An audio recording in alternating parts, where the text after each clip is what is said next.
Birla Hospital's live Facebook session on yet another awareness topic.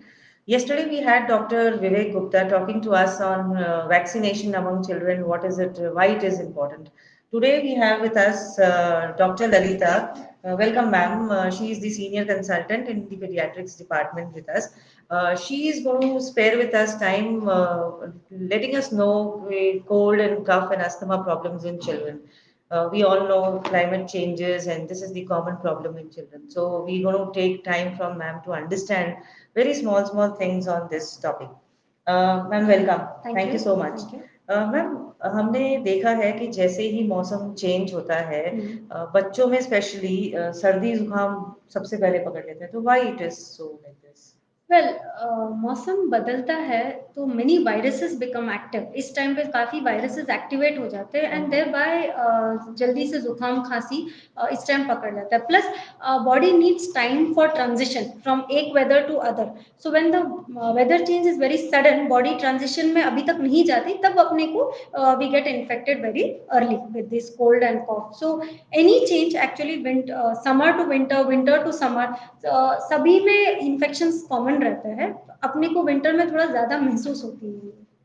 Okay ma'am, ये भी देखा गया है कि 5 इयर्स के नीचे बच्चे जल्दी ये सब सर्दी जुकाम पकड़ते हैं। जी, 5 इयर्स के नीचे जो बच्चे हैं, देर आर 2-3 थिंग्स इन चीज़ों में।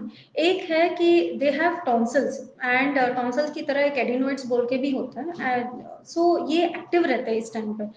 ये एक्टिव होने के नाते जो भी इन्फेक्शन अंदर जाता है, they act like a security guard on your body. So जो भी इन्फेक्शन जाता है वो ये टॉन्सिल और एडिनोइड्स पकड़ लेते हैं एंड वो खुद इन्फेक्ट हो जाता है, और इसीलिए इन बच्चों में जुकाम, खांसी और कॉफ, फीवर कॉमनली पाया जाता है। इम्यूनिटी, जनरल बॉडी इम्यूनिटी थोड़ी सी लो होती है, इसलिए भी जल्दी पकड़ते। फिर एक 5 साल से कम बच्चे ज्यादातर बात मानते नहीं, जैसे ठंडा पानी पी लिया, बाहर खेल के आए, सडनली एसी रूम में आकर बैठ गए, या फर्श पे नंगे पैर घूम लिए। सो छोटे छोटे प्रिकॉशंस जो लेने चाहिए वो ले नहीं पाते हैं एंड इसीलिए उनको जल्दी पकड़ती है जुकाम खांसी। सो बेसिकली जो मैम कह रही हैं कि 5 इयर्स के नीचे हैं, बिकॉज कुछ कुछ तो एक्सटेंट है कि they are not easily able to understand कि ये सब नहीं करना चाहिए, ठंडा पानी नहीं पीना चाहिए। Of course there is nothing much to worry. Exactly, ma'am, it's common, less than 5 years it is common. Ma'am, what are some basic symptoms where we can identify that this is now an infection and we need to take advice of a specialist? So certain symptoms जो start होते हैं, generally starts with थोड़ा block knows, फिर थोड़ा नाक बहने लग जाती है, उसके बाद खांसी आने लगती है, पहले खराश होती है, then that cough starts coming up, फिर उसमें आवाज सुनाई देने लगती है।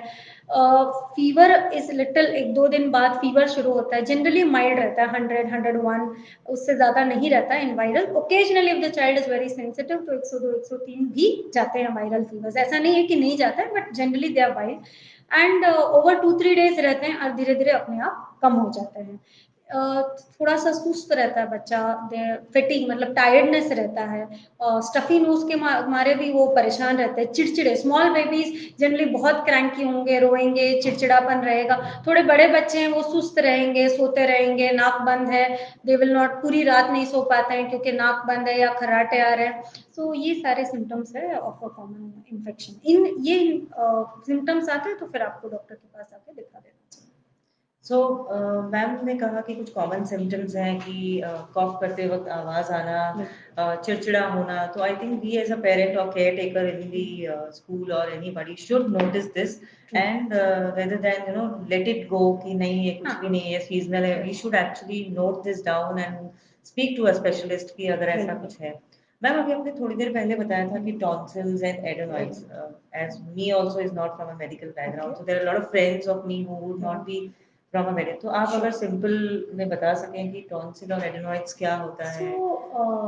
टॉन्सिल्स जैसे आप जैसे मुंह खोलते हैं, जो टंग आउट करने के बाद जो दो गांठें दिखती हैं, as soon as you open the mouth, they are tonsils.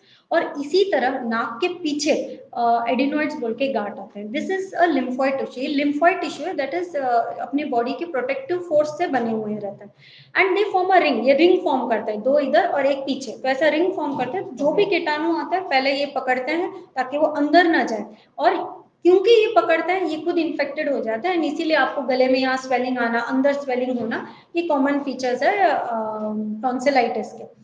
Adenoids की फीचर्स अगर देखें तो जनरली माउथ ब्रीदिंग रहता है। अगर बच्चा टीवी पे देख रहा हो ना तो इल भी लाइक दिस, ऐसे We करके have देख seen रहे this. हैं, Many kids mouth doing breathing. this. Snore करते हैं रात में, खर्राटे लेना, उठते हैं बार बार, है ना, सोते सोते अचानक उठेंगे, and that is majorly because they adenoids. उसको स्लीप एपनिया जैसे होता है क्योंकि वो बहुत बड़े होते हैं नाक के पीछे। सो ये रहता है। देन दे हैव बार बार इन्फेक्शन होना, नाक बहना, ये कॉमन रहता है इनमें। गला दर्द रहना, ये टॉन्सिलाइटिस में कॉमन रहता है।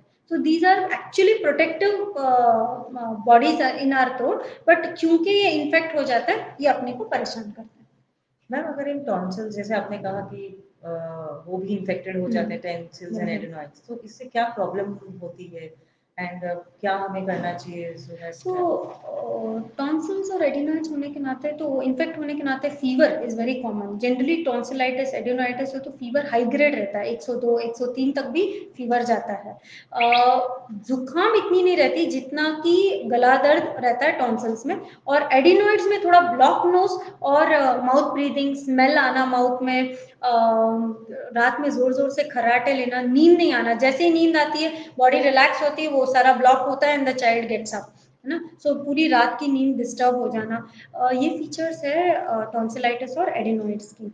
Adenoids is little more troublesome क्योंकि काफी बार क्योंकि नाक के पीछे है, वो आगे दांत को वगैरह पुश करता है, तो अपना फेस स्ट्रक्चर भी एडिनोइड से चेंज हो जाते हैं। हाई ग्रेड फीवर, बार बार इन्फेक्शन होना एक संकेत है that you should show the doctor. At least diagnose होना चाहिए एडिनोइड्स या tonsils, so that on follow up इनका रेजोल्यूशन होता है कि नहीं, एक आपका फॉलो अप रहता है डॉक्टर के साथ। एंड प्रिकॉशंस जो है जनरली आफ्टर 5 to 6 years ये अपने आप चले जाते हैं। सो इसीलिए 5 साल से कम बच्चों में ज्यादातर कोल्ड कॉफ ही कॉमनली पाए जाते हैं। 5-6 साल के हो जाते हैं ये इंसिडेंस काफी कम हो जाता है क्योंकि ये टॉन्सिल्स और एडिनोइड्स अपने आप पिघल जाते हैं। जिनमें नहीं पिघलते हैं उनमें थोड़ा सा सावधानी बरतनी चाहिए। ठंडा पानी एज एन फ्रिज का पानी ये नहीं पीना है। आप मटके का पानी फिर भी ले सकते हो बट नॉट ठंडा पानी, है ना। और चिप्स, कुरकुरे, ये सब ऑयली फूड्स या समोसे, ये सब जो बाहर है, ये ऑयल 2-3 बार यूज होता है।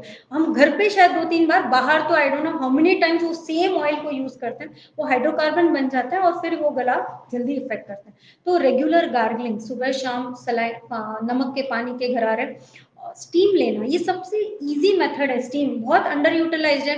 मोस्ट पेशेंट जिनको मैं बोलती हूँ स्टीम ले लो, उनको लगता है कि ये क्या बताया मैम ने, बट ये सबसे इफेक्टिव तरीका है ब्लॉक नोज और ये टॉन्सिल्स एडिनोइड्स को हेल्दी रखने का। सो स्टीम दिन में 2 बार ये हेल्प करती है इनको।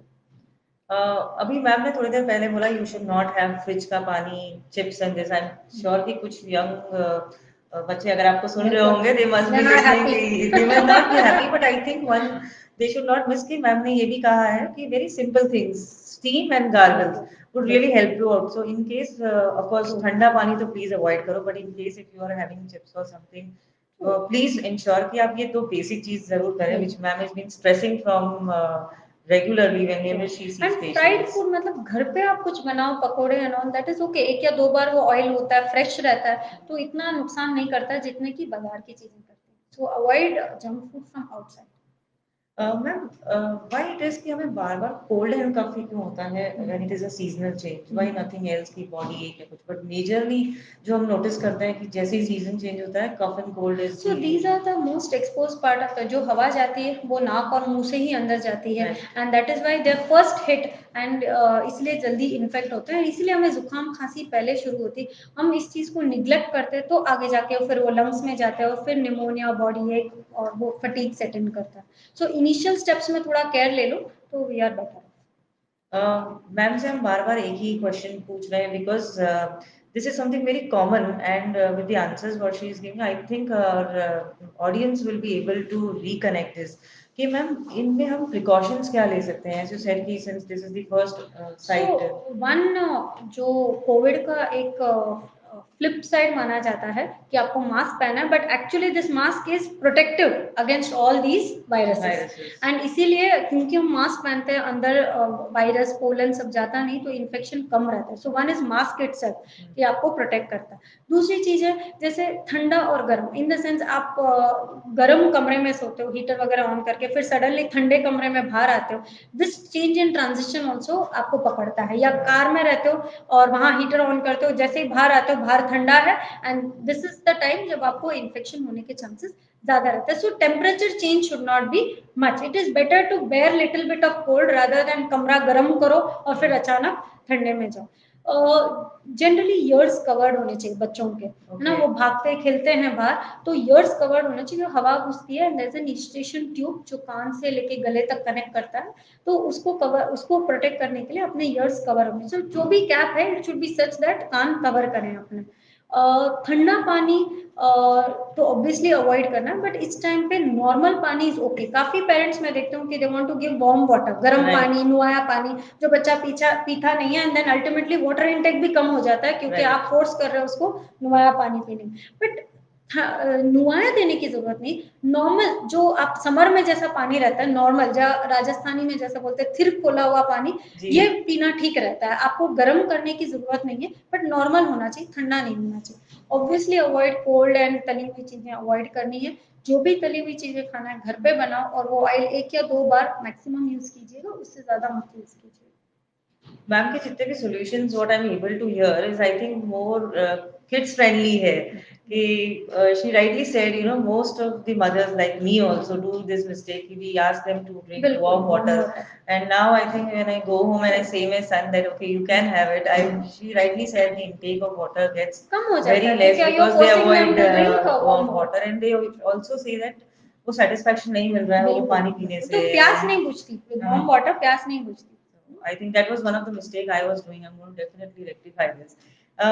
Ma'am, one thing I would also understand कि child asthma क्या होता है? अस्थमा सुना है, बट बच्चों में ये कैसे? गुड क्वेश्चन सपना जी। चाइल्डहुड अस्थमा इज रिएक्टिव, अपनी जो सांस की नलकी है लंग्स में जाके अलग अलग ब्रांचेस हो जाती है, तो वो हाइपर रिएक्टिवनेस है इस सांस की नलकियों के।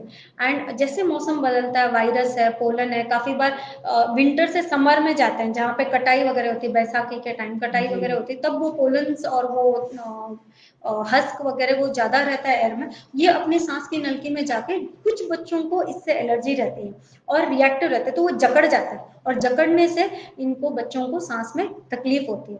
तो छोटे बच्चे हैं, ये आपको बताएंगे नहीं कि इनको सांस लेने में तकलीफ हो रही, पर खांसना, पूरे टाइम खांसते रहना, रात में खांसना, खेलते खेलते वैसे ठीक है बट खेलने से उस बाद खांसी आना, these are all features of asthma, है ना।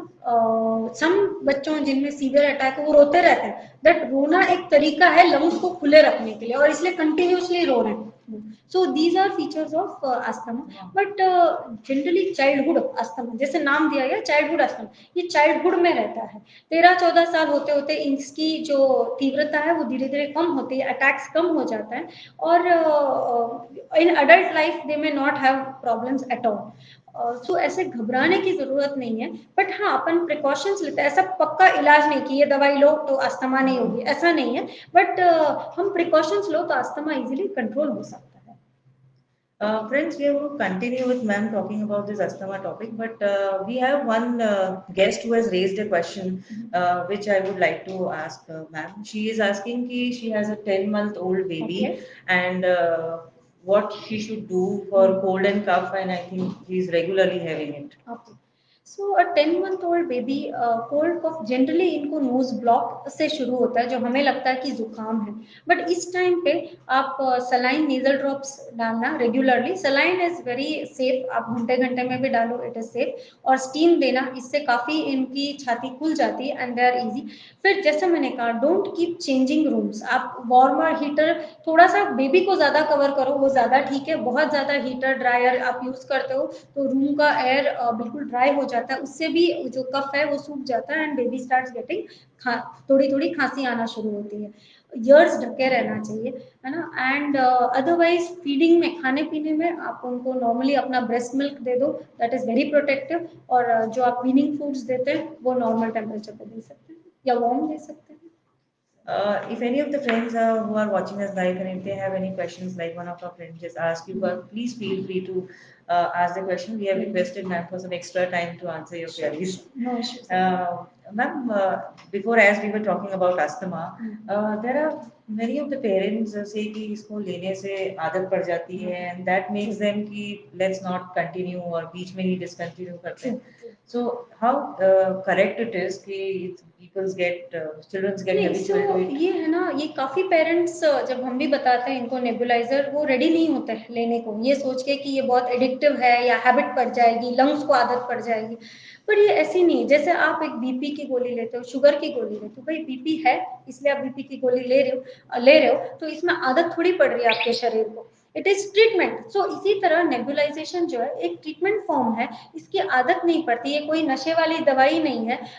जैसे जैसे लंग्स ठीक होते हैं, जैसे मैंने कहा 13-14 साल बाद ये लंग्स अपने आप चेंज होने लगते हैं एंड रिएक्टिविटी कम हो जाती है, तब आपको इनकी जरूरत नहीं। आप रोकोगे तो ऐसा नहीं है कि प्रॉब्लम होगी, तो ये जितनी जरूरत है उतनी लेनी है और इससे कोई एडिक्शन नहीं है। आप बेफिक्र होके जो अस्थमा मेडिसिन प्रॉपरली लोगे तो child will have a normal life, ये खेल कूद सकता है, जा सकता है, घूमने जा सकता है। But if you do not control his asthma तो बढ़त भी रुक जाती है, growth will stop, he will keep getting ill, बार बार hospital admission for asthma is not good. So medicine जैसे नेबुलाइजेशन है, इसके साइड इफेक्ट्स भी नहीं होते, सीधे लंग्स में चले जाते हैं, शरीर पे उसके असर कम रहते हैं, तो they are harmless in that way. In fact जो भी मेडिसिन है लेनी चाहिए अस्थमा के। So, what ma'am said, the kids don't get habitual with asthma medicine. It is basically that is a need of the hour. Exactly. But still, if you have any queries or if you feel doubt, please do not go with anything by searching online. Please speak to a specialist who will be able to give you the right guidance and right medicine what need to be taken.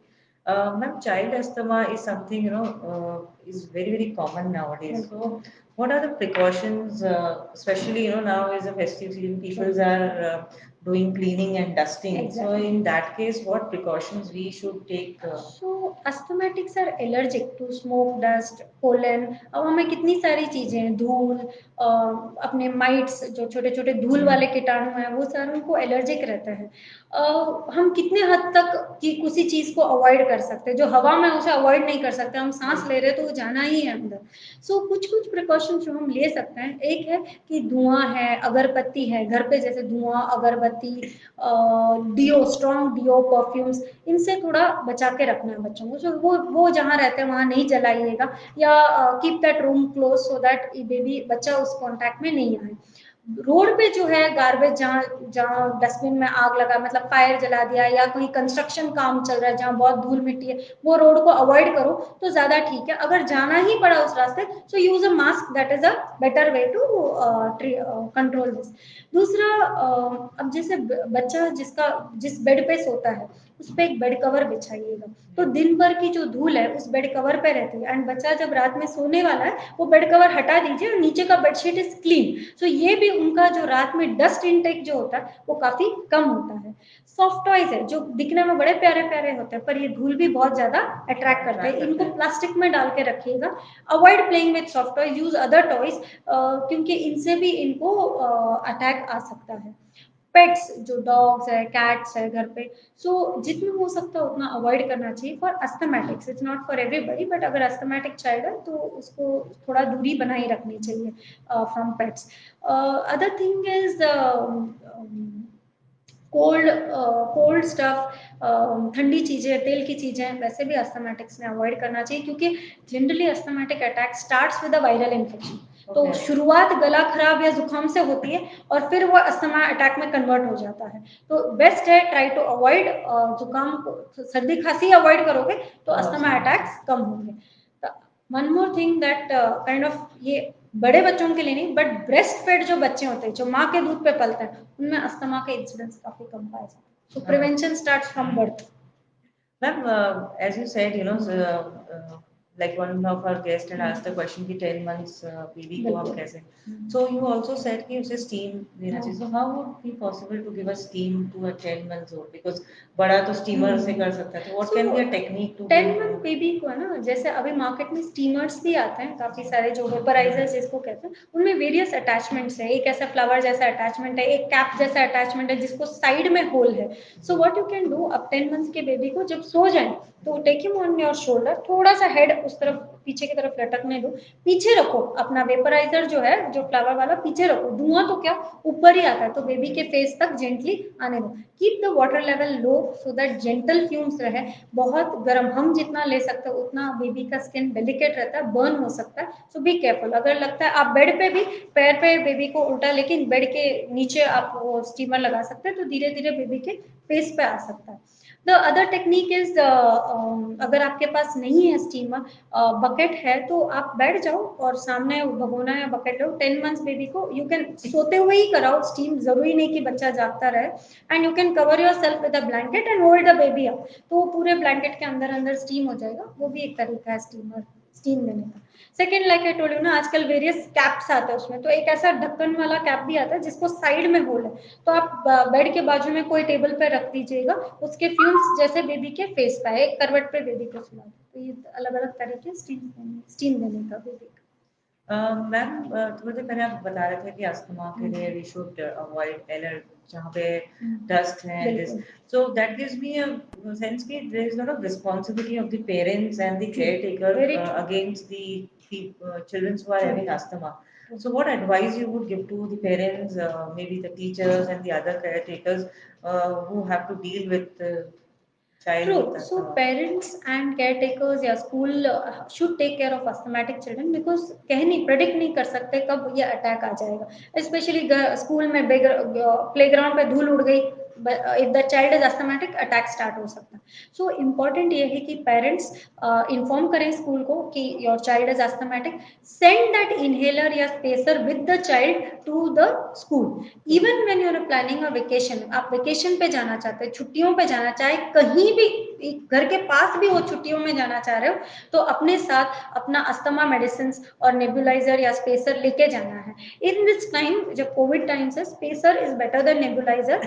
और उसके साथ बच्चे को आप कहीं भी, it's a small thing, nebuliser थोड़ा बड़ा होता है, स्पेसर छोटा है, कहीं भी पैक करके ले जाना है। स्पेशली अगर हाई एल्टीट्यूड, आप देहरादून जा रहे हो, मसूरी जा रहे हो, हाई एल्टीट्यूड पे जा रहे हो, वहां अटैक्स आने के चांसेस ज्यादा है, तो आपके अस्थमा मेडिसिन हमेशा होना चाहिए। 7 years is taken as an age where the child is mature, मतलब बच्चे में मेच्योरिटी आती है, उसकी खुद की बीमारी के बारे में भी मेच्योरिटी आती है, और आप जो बोलोगे वो करने की भी समझ आती है बच्चों में। तो एक 7 साल से के ऊपर बच्चे को आप खुद अस्थमा मेडिसिन लेना सिखा सकते हो। जब तक वो सीखे तब आप अपने सामने करवाएं उनको, और जब भी स्कूल ट्रिप्स वगैरह पे जाएं तो साथ में भेजें, ताकि child will able to treat himself. 7 साल का बच्चा बता भी सकता है उसको कब अटैक आने वाला है, मीन्स उनको वो फीलिंग आना शुरू होते हैं, दमा लगना, सांस घुटना, तो वो अपने आप they can help themselves. But as a parent, as a doctor, as a teacher, हमारा ये काम रहता है कि हम इन्हें सिखाएं कि ये अपनी बीमारी को एक्सेप्ट करें और ट्रीट करना सीखें। मैम ने हमें बहुत प्रिकॉशनरी चीज बताई है, what are the basic home remedies we can do. Ma'am, are there any vaccines available for this recurrent cold, cough और asthma? So there are vaccines जो अदर देन रूटीन वैक्सीन्स, जो flu shot है ना, flu vaccine है, this 5 साल के कम बच्चों में इंडियन एकेडमी ऑफ पीडियाट्रिक्स ने वैसे ही रेकमेंड किया कि ईयरली एक शॉट लगनी चाहिए। Those who are asthmatic they should continue it further, मतलब आने वाले 15-16 साल तक भी वो उन्होंने ईयरली ये शॉट लेनी चाहिए। सो दैट ऐसा नहीं, it's not that the vaccine 100% full proof है कि हमने ले लिया तो हमें होगी नहीं जुकाम खांसी, ऐसा नहीं। पर जहाँ 10 बार होने वाला है वहाँ 5 बार हो जाएंगे। For some of them like asthmatic children, even that is good enough कि 10 बार के बदले हमें 5 बार हो, तो वो भी ठीक है। Second is pneumococcal vaccine. ये फर्स्ट 1.5 years में लग जाते हैं न्यूमोकॉकल वैक्सीन, बट अगर नहीं लगे हों तो अभी भी 1 या 2 डोजेस लग के हमारा वो कोर्स पूरा हो सकता है। So these two vaccines we should give them. Other vaccines has to be given regularly, but these two vaccines we should particularly ask. Ma'am, yesterday also we had this question, do vaccines have side effects? Okay. Like, I would again ask you the same Sure. thing. So for those who missed yesterday this question, do these vaccines have any side effects? So there is no side effect in the sense of long term side effects short term जैसे fever आना pain रहना वो एक अगले 48 to 72 hours रहता है कोई भी vaccine can cause a fever and थोड़ा दर्द होना ये रह सकता है but they can be easily control with paracetamol long term ऐसा कोई साइड इफेक्ट नहीं है वैक्सीन का मेजरली ऐसा कोई वैक्सीन का साइड इफेक्ट नहीं है more important is even if there is small side effects हो सकते हैं या एडवर्स इवेंट होता है बट इसकी प्रोटेक्टिव वैल्यू इतना ज्यादा है कि it is better to give it rather than get scared कि वो कभी कभार एक साइड इफेक्ट या एक एडवर्स इवेंट में हम अपने आप को पूरे टाइम एक्सपोज करें उस बैक्टीरिया या उस वायरस को तो you have to accept certain things and work but side effect adverse events are very low with vaccines. Ma'am, normally we have been hearing, from our grandparents, prefer natural things, don't prefer chemical things. So that gives us a question, when we are having this inhaled steroids, do they restrict the growth of a person, his immunity or something like that? So see inhaled steroids जो asthmatics में use करते हैं वो सीधे नाक से जाके lungs में जाता है उसकी पार्टिकल साइज ही इतनी होती है कि वो सीधे लंग में डिपॉजिट होते हैं तो इनके साइड इफेक्ट्स कम रहते हैं काफी कम रहता है जनरली जो साइड इफेक्ट्स दिखाई देते हैं स्टेरॉइड के वो ओरल स्टेरॉइड्स या इंजेक्टेबल स्टेरॉइड्स के रहते हैं इनहेल्ड स्टेरॉइड्स के इतना ज्यादा साइड इफेक्ट नहीं रहता ओनली ये रहता है कि आपने स्टेरॉइड का नेबुलाइजेशन ले लिया तो कुल्ला करना चाहिए नहीं तो माउथ की इम्यूनिटी कम होने की वजह से फंगल इन्फेक्शन हो सकता है अदरवाइज ऐसा कोई भी साइड इफेक्ट नहीं रहता इनफैक्ट अस्थमा अच्छे से कंट्रोल में रहा तो बच्चा अच्छे से बढ़ जाता है growth is not hampered in fact bar bar recurrent asthmatic attacks रहता है तो वो बेबी के ग्रोथ पे ज्यादा इफेक्ट करता है स्टेरॉइड रेगुलरली जैसे आप डॉक्टर के पास जाते हो for checkup for follow up for vaccination weight और हाइट लिया जाता है उसमें इजीली पिकअप हो जाता है कि ग्रोथ हो रही है या नहीं हो रही है मैम, जैसे अस्थमा के बारे में आपने बताया, इज इट कि एक बार अगर अस्थमा की दवाई लेना शुरू किया तो वो लाइफ लॉन्ग लेना पड़ेगा? नहीं most of the time childhood asthma 14-15 साल के उम्र होते होते कम होने लगता है attacks are very rare only मान लो बहुत धुआं वाली जगह है या सडनली कोई हाई एल्टीट्यूड जगह है तो ओकेजनल अटैक होता है अदरवाइज अटैक इंसिडेंस बहुत कम हो जाता है 14-15 ईयर्स के बाद सो ऐसा नहीं है कि इट्स लाइफ लॉन्ग निराश नहीं होना चाहिए 14-15 ईयर्स तक जब तक है we have to take good care even steroids are one of the best form of treatments for asthma to control they are controller medicine तो वो लेना है ताकि अपनी लाइफ नियर नॉर्मल रहे सिंपल एक नेबुलाइजेशन के बाद अगर बच्चा आराम से प्लेग्राउंड पे खेल सकता है तो क्यों नहीं अगर आप अस्थमा बोल के नहीं तुम्हें सांस फूलती है तुम खेलने नहीं जा सकते बोल के बच्चे को घर पे बैठाते हो तो ये उसके डेवलपमेंट पे भी इफेक्ट करता है so a child has to grow normally in a normal environment और with nebulization there are hardly any side effects जहां जरूरत है वो ट्रीटमेंट लेनी चाहिए We have got a lot of things to know from ma'am. Very simply, she has explained us in a very simple and non-complicated ways. I think the takeaway from this session is please do steam inhalation whenever you get some kind of cold and cough before gulping a lot of other medicines without the concern of the doctor. Please have gargles on a regular time. Don't have too much of cold water. Am I right, ma'am? Yes. And No cold water. No cold water, and of course shifting yourself with from one room to another where the temperature is very थोड़ी सी different. सहन करना ठीक है ठंड it's better to wear an extra sweater than make the room hot and then फिर ठंडे इसमें जाओ Before ma'am we wind up the session, there is one question from my side I would like to ask you that whenever we find कि the kids are having cold and cough, सबसे पहले तो ma'am वो होता है कि वो खाना पीना छोड़ देते हैं, तो that gives us stress कि इसने खाया नहीं है and we try to force करते हैं. So in that case, is it right for us to do this thing or See, for this you should look into yourself. हमें जुकाम खांसी होते हैं तो हम भी अपने आप ही खाना कम करते हैं, है ना? But we expect our children कि नहीं वो तो वैसे ही खाना चाहिए.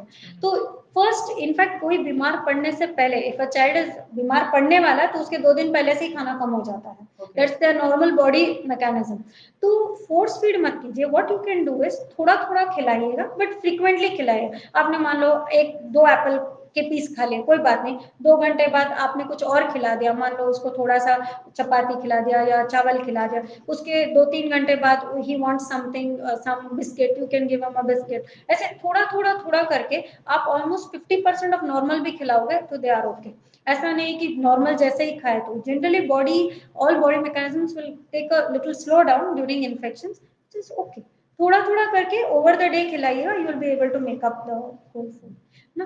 दूसरा thing what I wanted to leave you all with is, many times मेरे यहाँ पेशेंट आते हैं ओपीडी में और बोलते हैं कि मैम इसको फीवर है, जुकाम है, तो एंटीबायोटिक लिख दीजिएगा। है ना, they are not happy that अगर मैं एंटीबायोटिक नहीं लिखूं तो वो खुश नहीं है कि नहीं आप, तो एंटीबायोटिक कोई रामबाण नहीं है कि देते ही बिल्कुल ठीक हो जाएगा, फर्स्ट थिंग। सेकेंड थिंग, जो सर्दी खांसी जुकाम है ये वायरल इन्फेक्शंस रहते हैं, एंटीबायोटिक्स बैक्टीरिया के अगेंस्ट काम करते हैं, तो वो वायरस पे ज्यादा काम ही नहीं करते, तो फ्रैंकली उससे ज्यादा फायदा नहीं पड़ता। Antibiotics, all medicine will have certain side effects, तो एंटीबायोटिक्स के भी साइड इफेक्ट है, तो आपने बिना कारण एंटीबायोटिक लिया तो उसके साइड इफेक्ट से भी जूझोगे आप ना। So my general dictum is first 36 to 48 hours, मतलब 1.5 से 2 दिन अगर फीवर कोल्ड कॉफ है तो रुक जाइएगा, सपोर्टिव मेजर्स दे दीजिएगा, स्टीम दीजिएगा, गो टू द डॉक्टर, वो थोड़े जुकाम रनी नोज के लिए वगैरह मेडिसिन लिख देते हैं, वो कंटिन्यू कीजिए। मान लो फीवर बरकरार रहता है 2 दिन बाद भी, तब एंटीबायोटिक का कोर्स सोचना चाहिए, क्योंकि सेकेंडरी इन्फेक्शन हो सकता है, and then you can start antibiotic, rather than कि डे 1 पे ही नहीं आप एंटीबायोटिक लिख दो जिससे ठीक होगा, जो कि ऐसा नहीं। फिर एंटीबायोटिक लिखते हैं डे 1, ठीक नहीं होता है तीसरे दिन तक, you change antibiotic in the second antibiotic starts for 3 to 4 days, और है वायरल, अपने आप ही 3-4 दिन में ठीक हो जाए, है ना। So my point is, do not ask for antibiotics, it is not, अगर रेजिस्टेंस हो जाता है, क्यों ये एंटीबायोटिक इतना कॉमनली यूज नहीं करना चाहिए, इसके अगेंस्ट रेजिस्टेंस हो जाता है ऑर्गेनिजम्स को, और अगले बार आम एंटीबायोटिक्स के बदले अपने को हाई एंटीबायोटिक स्टार्ट करने की जरूरत पड़ सकती है ना। मैम, सेंस मैम ने बहुत ही अच्छी तरह से डिफरेंशिएट कर दिया कि taking antibiotic is not a solution, you need to wait exactly, to reveal your body की व्हाट हाँ exactly the problem is. Ma'am हमने बहुत बार भी नोटिस किया कि जैसे द डॉक्टर हैज रिटन कि the medicine has to be taken for 5 days, बिल्कुल। बट हम नोटिस करते हैं कि अगर 2 दिन में ही ठीक लग रहा है तो we disconnect that medicine, and 1 महीने बाद मैम इसको फिर से वही हो रहा है, so what is the takeaway for this no, problem? See if a doctor has written an antibiotic, अगर आपको एंटीबायोटिक प्रिस्क्राइब किया है तो आपको उसका पूरा कोर्स कंप्लीट करना है ना। 2 दिन देके आपने छोड़ दिया तो वो ऑर्गेनिज्म मर नहीं जाते हैं, वो सप्रेस हो गए, जहाँ पे उनकी कॉलोनी काउंट बढ़ रही थी आपने उसको घटा के थोड़ा कम कर दिया, इसलिए आपको सिम्टम रिलीफ हो गया, बट वो है तो वहीं पे। और इस एंटीबायोटिक के against viruses are very smart, वो रेजिस्टेंस डेवलप करते हैं। अगले बार वापस मान लो 1-2 महीने बाद फिर से जुकाम खांसी हो जाती है, एंटी गला टॉन्सिलाइटिस हो जाता है, started with cold cough went into tonsillitis, अब हम वो एंटीबायोटिक यूज करते हैं, अब वो कोई काम नहीं करती क्योंकि ऑलरेडी रेजिस्टेंट हो गया वो organism, and so next time I have to go for a higher antibiotic. So antibiotics are limited, है ना। So minor viral illnesses no antibiotic, जहां पे डॉक्टर को लगता है, सो एंटीबायोटिक डॉक्टर की सलाह से ही होता है, जस्ट बिकॉज लास्ट प्रिस्क्रिप्शन में एंटीबायोटिक लिया हमने इस बार चालू कर दिया, ये सही बात नहीं है। Antibiotic should be with doctors prescription. Antibiotic जगह से भी बदलती है, इन द सेंस गले का इन्फेक्शन है तो एंटीबायोटिक अलग है, अगर यूरिनरी ट्रैक्ट इन्फेक्शन है तो एंटीबायोटिक अलग है, अगर टाइफॉइड है एंटीबायोटिक अलग है, तो वो डॉक्टर को हैंडल करने दीजिए कि कौन सी एंटीबायोटिक देनी है। आपका काम as a parent is to give the complete course and the proper dose of antibiotic, है ना, तो ये इंपॉर्टेंट है। So I'm sure there are a lot of many questions, but due to the time constraint, we are not able to take much of the time. But if you have any questions or anything you want to know from ma'am, she is available at the hospital from Monday to Saturday. You can call up at 014130900309 to take an appointment from her. She'll be available for you. And lastly, we'll just wind up with the takeaway what ma'am is saying. The prevention is better than cure, and please don't make self-assessment when it comes to taking medicines. Yes. Please consult a specialist whether you need to take this particular medicines, or go with online search. Okay, this is good for the, especially when it is related to children who have less immunity at their early stage. And please don't mind your children's. They don't do this, don't do that. Is ma'am's favorite. You shouldn't restrict the children's from not doing anything. And be safe, be happy in this festive season. Thank you so much, and please join us for the next Facebook session in the coming days. Thank you. Thank you. Namaskar. Namaskar.